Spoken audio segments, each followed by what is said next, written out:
अजालु YouTube चेनेलाव दङ फिन बर'नो जाबाय लोगोफोर सदाय आं दंफैयो सापात फेक्टरि बागानाव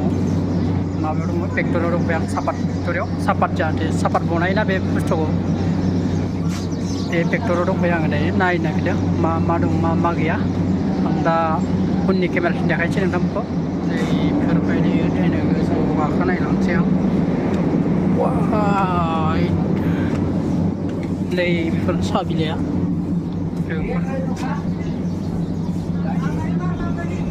नै बेबायदि खालामो सापात बिलाइ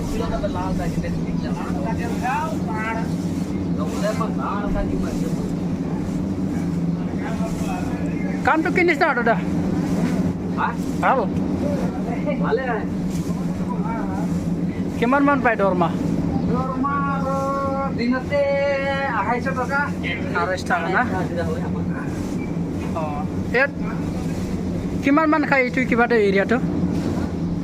total hoy je 1300 एक चांदा सोंदा गिला आमा इलाची बिले काटा काटी होय je oh 1200 1300 लगा पा oh थ' लोगोफोर नैबेनो साहा खाय लाबोना नैबेयाव दोनो आरोना इसोरो थारमाने एटु हुकाबो ना कि यार तैयारी होबो अ हुकार न होबो तैयारी होबो पंखा दुई तोला लेबो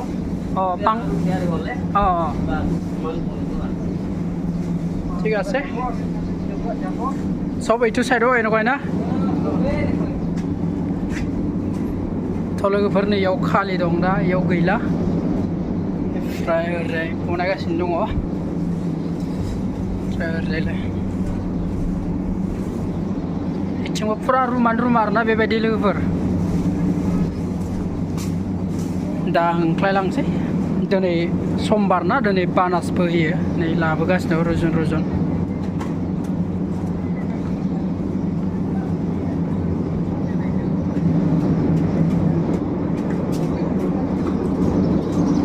जेरै होयो नै बेबायदि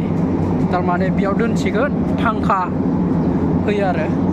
दा नै इयाव जेरै दं बिथिंबो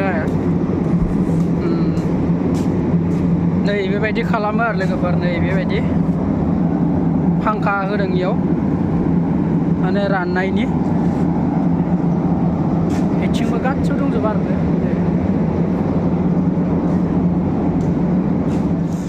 फैसा होनायनि दावराव जादों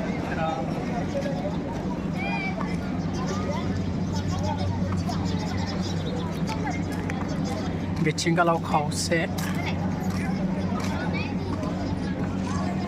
ओरैगालावबो नैबे मेन गेट ओरैजा हाबफैयो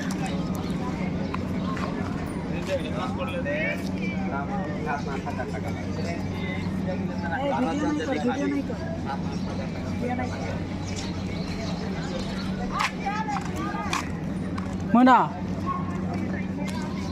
ए होमबा थांसै